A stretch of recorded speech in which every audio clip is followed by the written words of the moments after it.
الحمد لله والصلاة والسلام على رسول الله وأشهد أن لا إله إلا الله وحده لا شريك له وأشهد أن محمدا عبده ورسوله صلى الله عليه وعلى آله وسلم أما بعد.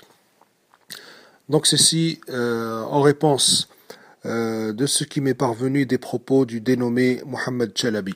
Mohamed Chalabi, Murji Khabith, bien connu, ignorant notoire, qui a toujours été sujet d'étonnement, parfois aussi de moquerie de la part des étudiants de sciences, qui se demandent toujours qu'est-ce qu'un individu comme ça fait dans la da'wah, premièrement, et deuxièmement, comment ils ne se rendent pas compte, et ceux qui sont autour de lui ne se rendent pas compte à quel point son ignorance, subhanallah, saute à l'œil, à quel point sa manière de parler, son style, la manière de mener le doros, tout est vraiment au-dessous du niveau que doit avoir un prêcheur. Et donc, évidemment, cette soi-disant mise en garde qu'il a fait est parfaitement à son niveau et à l'image que j'avais personnellement de lui, c'est-à-dire vide de science. Il n'y a rien. Pas qala Allah, il n'y a pas de qala Rasoul, il n'y a pas de qala l'imam Bukhari, il n'y a rien. C'est juste quelqu'un qui pose des questions et un autre qui répond, vraiment avec un usloub souqi. On va demain dans le marché, on demande à un vendeur de pois chiches ou de chaussettes ou de poissons, il ne ferait pas quelque chose de pire. On lui donne un micro, qu'est-ce que tu penses du vendeur de poulet? Et puis il nous dirait khabith, pervers, ainsi de suite. Al-Muhim. Malgré que donc c'était vide de science, mais je suis quand même forcé à moi répondre avec un minimum d'arguments scientifiques et le reprendre sur quelques points, parce qu'il était tellement concentré à dire du mal pour faire plaisir à son auditoire qu'il a quand même commis quelques erreurs que je vais, Inch'Allah, commenter. Donc déjà, tout ce qu'il est en train de dire, ce Murji Khabith, est basé sur le propos d'une sœur. Qui est cette sœur? Allahu A'lam. Qui rapporte d'une autre sœur. Donc ça nous fait deux inconnus dans une même chaîne de transmission, mais quand ça va dans le sens de leur passion, les Murji'a, bien sûr, acceptent tout propos, même s'il n'a même pas de chaîne de transmission. Et puis, le Khabith, le Murji', il dit, vers 2 minutes 56, pensant qu'il se rattrape, il dit, si jamais, donc tout cela, si jamais la sœur n'a pas menti. D'accord, et comment tu vas le savoir si la sœur, elle n'a pas menti? Tu ne la connais pas. Et celle de qui elle rapporte, ou la personne de qui elle rapporte, non plus tu ne la connais. Ça te fait deux inconnus. Comment tu vas le savoir? Si tu mourais demain, toi et le frère de qui tu as parlé, qu'est-ce que tu dirais demain devant Allah? Si jamais la sœur elle a menti, ô ignorant, ayyuha al-murji'u al-khabith, ayyuha al-jahil, tu ne sais pas pourquoi les savants du hadith refusent ce qui est rapporté par al-majhoul. Tu ne sais pas pourquoi? Parce que justement le fait qu'il soit inconnu ne nous garantit pas que ce ne soit pas un menteur, que ce ne soit pas quelqu'un de pas fiable ou de pas intègre. Donc le si que tu mets, il est déjà annulé par le simple fait que cette personne-là est une inconnue. Donc on ne peut pas prendre un inconnu et dire si jamais il avait raison, alors c'est ça. Non. Et en plus, tu émets des jugements contre des personnes. Ça c'est un. Et puis, juste après, donc, pour te faire passer de quelqu'un qui a tellement pas le temps, alors qu'on sait tous que tu as beaucoup de temps, que tu passes ton temps sur Internet, que tu passes ton temps, que tu es joignable, que tu as largement le temps de discuter avec ceux qui te suivent aveuglément et qui te prennent pour un shir. Et donc, il s'excuse du fait que la question, elle était longue. Et toi, tu dis en réponse, non, la question, elle aurait été longue s'il s'agissait de choses personnelles ou sociales. Mais là, il s'agit de din, il s'agit de manhaj.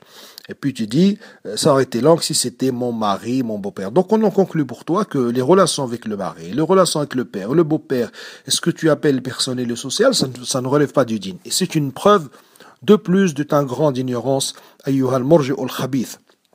Parce que Allah Azza wa Jal dans le Coran parle de l'ahkam du mariage, et aussi l'ahkam de talaq, et aussi des relations avec les parents, et aussi des relations entre les musulmans. As-Sunna aussi parle du mariage, et parle de ce que tu appelles social, de ce que tu appelles personnel, et parle de relations avec les parents. Les livres de hadith contiennent tous des chapitres du mariage, ils contiennent tous des chapitres du divorce, ainsi de suite. Donc, qui t'a précédé dans le fait de séparer ce que tu appelles personnel ou social, qui t'a précédé dans le fait de sortir le din, de sortir du din le mariage et les relations avec les parents. Puis tu en viens à parler de ma propre personne.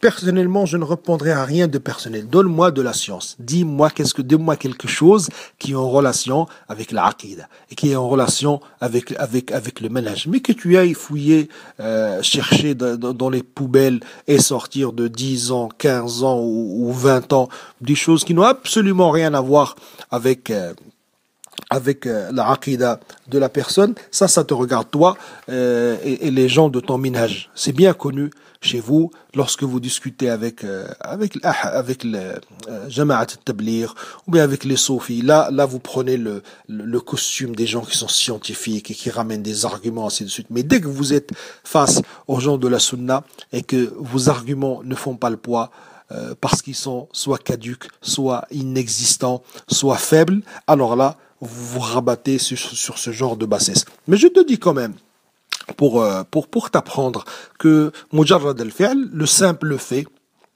de insulter ou mettre un coup de poing ou mettre une gifle ou mettre autre chose ne veut rien dire. Ne veut absolument rien dire tant qu'on ne sait pas, tant qu'on n'a pas les tenants et les aboutissants de toute l'histoire. N'y a-t-il pas dans le Coran que Moussa alayhi salam a mis un coup de poing? Ayyuha al-murji'u al-khabith al-jahil. N'y a-t-il pas dans le Bukhari et Muslim que Omar radiallahu anhu a mis un coup à Abu Huraira radiallahu anhu? Dans la version de Sahih Muslim, Abu Huraira dit jusqu'à ce que je suis tombé sur terre. Est-ce que tu en conclus, wal'iyadhu billah, que ce sont des pervers et des jahils? Ayyuha al-murji'u al-khabith. À ce point-là, la défense du irja, toi, tu es à la limite du tajahum. Wallahi alladhi la ilaha illa huwa. Tu es à la limite du tajahum si jamais tu ne l'as pas déjà dépassé, parce que je n'écoute pas tout ce que tu dis, mais de temps en temps on m'envoie des choses, c'est la dernière limite du tajahum. Donc pour défendre ce irja, vous en êtes venu à ça, à monter des mafias d'ammage. Est-ce que tu as conscience que tu as 60 ans? Est-ce que tu as conscience que tu as menti en public? Des mafias d'ammage, na'oudhu billah. Tu n'as trouvé que ça à faire? Tu n'as trouvé que ça à dire? À ce point-là, tu manques d'arguments? Pourquoi tu n'acceptes pas le débat? Pourquoi quand on vous propose un débat d'homme à homme, argument à argument, vous vous cachez derrière? Non, les salafs, ils n'acceptaient pas les débats. Par contre, pour faire des coups de lâche et insulter les gens sur des audios que vous appelez mise en garde et les diffuser, ça, vous êtes les premiers. Donc le simple fait de frapper ne veut rien dire. On doit bien sûr savoir le pourquoi et le comment avant de parler de ce genre de choses-là. Et puis, au pire des cas, cela relève du domaine du péché, en particulier lorsque c'est entre deux personnes et que les deux personnes s'arrangent entre eux et qu'ils se pardonnent mutuellement les injustices que se sont commis les uns envers les autres. Shalabi, Al-Khabith, Al-Murji' n'a pas à venir, lui, 10 ans ou 15 ans après, venir essayer de sortir ce genre de choses pour cacher sa grande ignorance et son irja et son incapacité à débattre. Et vu que toi, tu as vu que tu m'as invité à faire une audio, la voilà, je te l'ai faite, moi l'audio. Maintenant, moi je t'invite à deux choses. J'aimerais bien que tu sois un homme, un rajoul, vraiment. Comme le rôle que tu essayes de te donner. Sois un vrai, sois un homme maintenant. Je te propose deux choses, je te demande deux choses. D'abord, je veux un éclaircissement sur ton parcours scientifique. C'est-à-dire, pas de généralité. Faut pas nous dire à l'université de Kada. Non. Auprès de qui tu as étudié à l'université? Quelle était la aqidah dominante de cette université? Quelle était la aqidah de tes professeurs de aqidah, de tes professeurs dans le hadith? Qui sont-ils? On veut des noms. Parce que le fait que tu n'arrêtes pas de dire Cheikh Farkouch, ça m'étonnerait que Cheikh Farkouch t'enseigne toutes les matières. Et connaissant les gens de votre secte, lorsque vous ne citez pas quelqu'un, à 99%, c'est que c'est un mubtadi'. du moins de votre point de vue à vous. Donc moi j'ai envie de savoir, as-tu étudié, en gros, as-tu étudié chez des chouyours salafis? Si oui, lesquels? As-tu étudié chez des gens de la bid'a? Si oui, lesquels? Et quand est-ce que tu as fait tawba? Et quand est-ce que tu as quitté la bid'a et rentré dans soi-disant ce que toi, tu appelles le manhaj salafi? Deuxièmement, la deuxième des choses, est-ce que tu acceptes un débat au lieu de s'envoyer? Je peux t'en envoyer des insultes comme celles que tu as envoyées, je peux t'en envoyer 1 heure par jour. J'ouvre juste le dictionnaire ou je tape sur Google insulte en français et je l'envoie. Si c'est ça, et j'écris dessus mise en garde contre.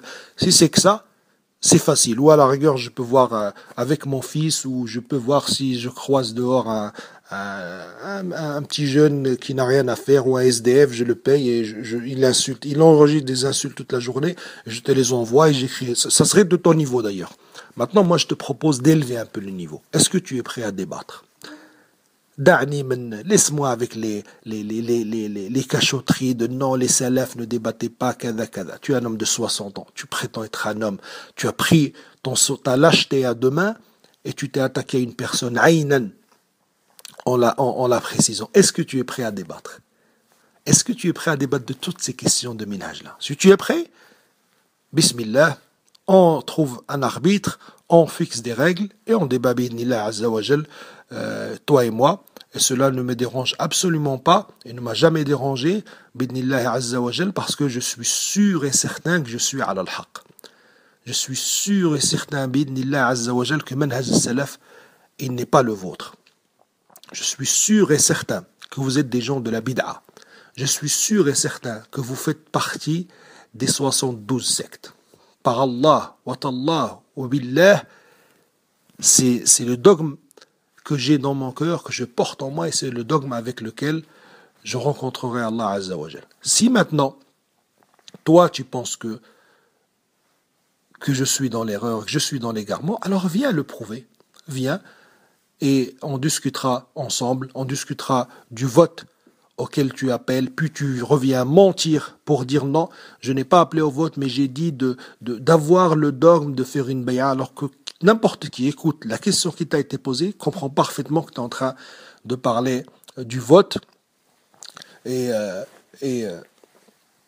on discutera de ces questions de minhaj, on discutera de la tribu de Tibia que tu donnes à Allah Azza wa Jal. Ta'ala Allahu amma yaquluhu al-zalimun al-affakun al-kadhabun al-murji al-khubatha al-juhal. Tu donnes à Allah Azza wa Jal la tribu de Tibia, pensant avec ton ignorance que cela va avec le saq en arabe. Or le tibia c'est un os, ce qui n'est pas le cas du saq. Et on parlera de plein d'autres choses si bien sûr tu arrives à avoir le courage et que tu arrives encore un peu à lever le niveau. Si c'est que des insultes, je te dis, je ne suis pas dans l'incapacité de t'enregistrer ou de faire enregistrer par n'importe quel SDF ou quoi, par n'importe quel jeune écervelé que je croise, de te faire enregistrer des insultes. Donc voilà. Ton ignorance, encore une fois, a été démontrée. Ton irja est démontré depuis très longtemps. Maintenant, je t'offre une occasion de montrer aux gens. Les autres ont tout suivi. Peut-être toi, on va trouver en toi un tout petit peu de lumière et tu vas au moins accepter de faire un débat pour que les gens, les jeunes, comprennent qui sont les gens de la sunna, qui sont les vrais salafis, qui sont sur le haq et qui sont al-murji'a, al-khubatha, et qui sont le jahmiya, et qui sont le juhal, et qui sont ceux qui n'ont d'occupation que d'affaiblir la umma et d'affaiblir le dogme de la umma et de défendre ceux qui sont la cause de tous les maux et toutes les catastrophes qu'a connu la umma. أقول قولي هذا واستغفر الله عز وجل من كل خطأ وذنب إنه هو الغفور الرحيم. السلام عليكم ورحمة الله.